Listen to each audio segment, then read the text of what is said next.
Saya tanyakan dulu, masih konsisten mau masuk surga Firdaus? Yakin? Bagaimana kalau kita tawarkan cara masuk yang paling tinggi? Mau? Masuk surga Firdaus itu ada dua cara. Cara standar di surah Al-Mu'minun ayat 1 sampai dengan ayat 11. Standar itu.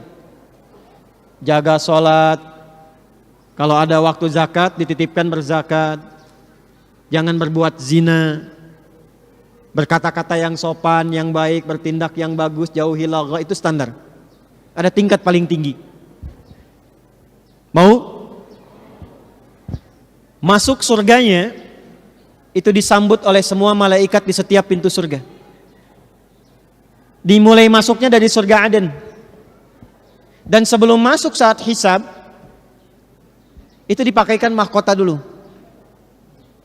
Bahkan di alam kubur jasadnya dijaga, gak hancur. Kalau benar cara amalannya. Di alam kuburnya dijaga. Ini kita yakin ya, awas ya. Awas, karena kita kan yakin, ini kan ayat dan hadis. Halo, ini apa? Ayat dan iman kita dipertaruhkan. Kalau nggak yakin berarti imannya dipertaruhkan. Ini bukan Adi Hidayat yang bicara, saya bicara dengan Quran. Bicara dengan apa? Quran. Awas ya. Amalannya satu, terjaga di dunia, terhormat di alam kubur, dimuliakan ketika kembali kepada Allah. Cara kembalinya diberikan mahkota, lalu diminta oleh Allah, hei gandeng bapak ibumu, ajak pasanganmu, panggil keluarga besarmu. Lalu Allah perintahkan semua malaikat berbaris di pintu surga menyambut keluarga ini. Dan malaikat memberikan sambutan kepada mereka dengan mengatakan, Salamun alaikum bima sabartum fa ni'ma uqbaddar. Siapa mereka ini? Tulis ayatnya dulu. Quran surah ke-13 Ar-Ra'd. Ayat 23 sampai 24. Jannatu adni yadkhulunaha. Ada orang-orang hamba-hamba Allah yang akan masuk surga dimulai dari surga Aden. Wa man salaha min abaihim. Orang-orang ini adalah orang-orang soleh tuh yang tadi disebutkan. Yang oleh Allah diminta menggandeng dulu bapak ibunya yang soleh. Ternyata bapak ibunya pun soleh. Diperintahkan oleh Allah, jangan masuk surga dulu, cari bapak ibumu, gandeng dulu. Allahu akbar Pak Ibu. Wa azwajihim, cari pasanganmu, gandeng dulu. Ternyata Bu, kalau suaminya soleh itu bisa gandeng ibu. Kalau istrinya solihah, gandeng suaminya. Wa dzurriyyatihim, cari dulu keluargamu yang beriman, yang soleh, cari semua. Jadi ternyata ada satu anggota keluarga yang jadi syafaat untuk semua keluarganya. Saya maaf dengan kalimat ini ya, tapi saya mohon sekali sebelum kita berpisah sekarang, mohon ya, siapkan satu orang aja di rumah jadi kebanggaan di hadapan Allah di akhirat. Kalau dunia udah banyak ya, bapak bangga anaknya juara 1, juara olimpiade, dapat Nobel, silahkan ke dunia. Tapi saya titip aja, harus ada satu anggota keluarga kita dibanggakan di hadapan Allah di akhirat. Tunjukkan pada dunia.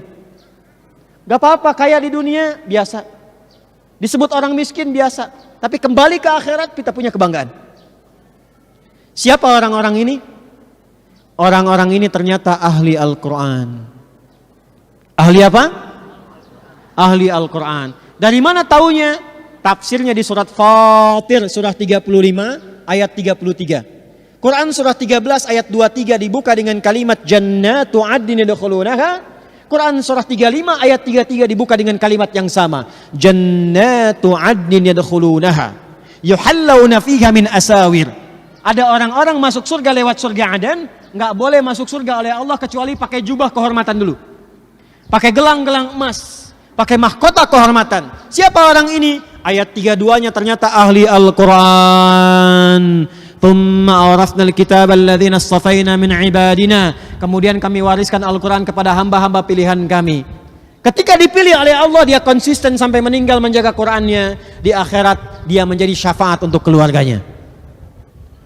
Dan sebelum masuk surga, kata Allah, Allah perintahkan kepada semua malaikat, wal malaikatu yadkhuluna alaihim min kulli bab.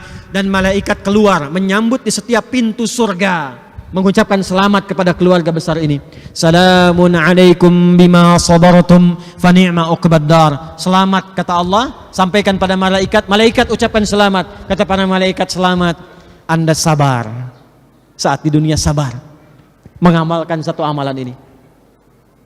Silahkan nikmati surga yang telah disiapkan, tempat terindah yang belum pernah dijamah. Siapa orang ini? Golongan pertamanya ahli Al-Quran. Teman-teman, untuk menjadi ahli Al-Quran caranya 3. Ingat, ahli Quran itu bukan yang hafal 30 juz. Salah. Bukan yang hafal juz 30. Salah. Ahli Quran itu ada 3. Dan semuanya mencintai Quran. Semuanya mencintai apa? Quran. 1, ahli Quran itu ada yang senang ngaji, belajar dan membaca Quran. Tapi dasarnya cinta Quran. Saya pengen pulang sebagai ahli Quran, saya belum bisa ngaji, datang ke Pusdai, masuk kelas belajar Quran, konsisten sampai meninggal, ahli Quran. Ustazah yang sekarang viral meninggal itu kan, coba lihat buku yang sedang dibaca. Lihat bukunya, doanya apa? Doa khotmul Quran. Itu sedang dengan pengajian ibu-ibu, Bu. Itu pengajian ibu-ibu itu, sedang baca Quran. Sedang khataman doa khotmul Quran itu. Saya bermohon mudah-mudahan itu yang wafat yang paling termulia itu untuk beliau insyaallah. Husnul khatimah. Di bikers nih, kalau saran saya, ya, sekarang siapkan. Ngaji, sepekan ngaji. Datang, belajar gak apa-apa, jangan malu. Untuk kebaikan itu jangan malu. Malu itu kalau maksiat, sombong malu. Ria malu. Jumawa itu malu. Diajak korupsi malu. Diajak ngaji jangan malu. Gak apa-apa sekelas sama anak TK sama anak SD, gak apa-apa. Pulang-pulang ngajang naik motor kan, sambil ngaji sambil hafalan. Ada viral kisah, tahu Muaz? Muaz itu di Mesir. Bapaknya biker, cuman motornya gak sebagus Anda itu. Motor biasa. Apa bahasa Rusianya tuh, butut ya? Itu. Ya, orang menyebutnya motor butut. Tapi apa? Dia jadikan itu sebagai kendaraan surga, road to jannah. Anaknya pengen minta menghafal Quran. Matanya buta, kata orang. Tapi saya selalu mengistilahkan ditutup dari maksiat. Sehingga ringan hisabnya. Guru yang mengajarkannya 20 kilo kurang lebih jaraknya. Maka apa yang terjadi? Bapaknya modifikasi motornya supaya mudah digunakan. Lalu berangkat ke tempat menghafal, konsisten diantarkan bolak-balik. Setiap pulang, bapaknya nulis lagi ayat, disimpan di dashboardnya. Ini kisah nyata, teman-teman. Kisah nyata. Di anaknya kalau pulang surat apa, nanti diantarkan, bapaknya nulis lagi. Disimpan di dashboard, di perjalanan, diperdengarkan anak baca. Bapak lihat ke depan, lihat ayat, lihat ke depan, lihat ayat. Singkatnya, tibalah waktu itu. Selesai hafalan, anaknya hafal Quran, bapak yang mengantar, gak hafal. Anaknya yang divonis buta, hafal. Hafal Qurannya, tajwidnya, makhrajnya sempurna seperti syekhnya. Viral kisahnya di dunia Arab. Datang reporter, kemudian datang ke situ mewawancara. Ditanya, perhatikan kalimatnya. Ya Mu'adz, kalau engkau diperkenankan untuk memohon dan permohonan itu terkabul saat ini, kira-kira kamu mau minta apa? Kalau saya diminta bermohon dan permohonan itu akan dikabulkan, perhatikan, maka saya akan memohon kepada Allah saat saya akan menghadap sendirian di hadapan Allah. Enggak ada ayah lagi yang mengantar, enggak ada guru saya yang melindungi, hanya saya dengan Allah mempertanggungjawabkan semua perilaku saya saat hidup di dunia. Maka saya akan berkata, ya Rabb, ya Allah, saya telah berusaha menghafal Quran ini dalam keadaan mata saya buta sampai saya menghadapmu saat ini. Kalaupun saya memiliki banyak dosa sampai dengan hari ini, mohon ya Allah, dengan Quran yang telah saya hafalkan ini, ringankan siksa saya di neraka kalaupun saya harus mendapatinya. Anak kecil, belum dihisab, belum balik, mata buta, menghafal Quran, menjadi ahli Quran, hanya untuk menyiapkan bekal kembali kepada Allah dan minta diringankan siksanya. Siapa kita? Antum yang motornya saya lihat bagus-bagus tuh. Luar biasa, bangga, jaketnya, pakaiannya, macam-macamnya. Itu dunia, teman. Anda kalau pulang dari sini wafat, Apa yang Anda bawa menghadap Allah Subhanahu wa taala?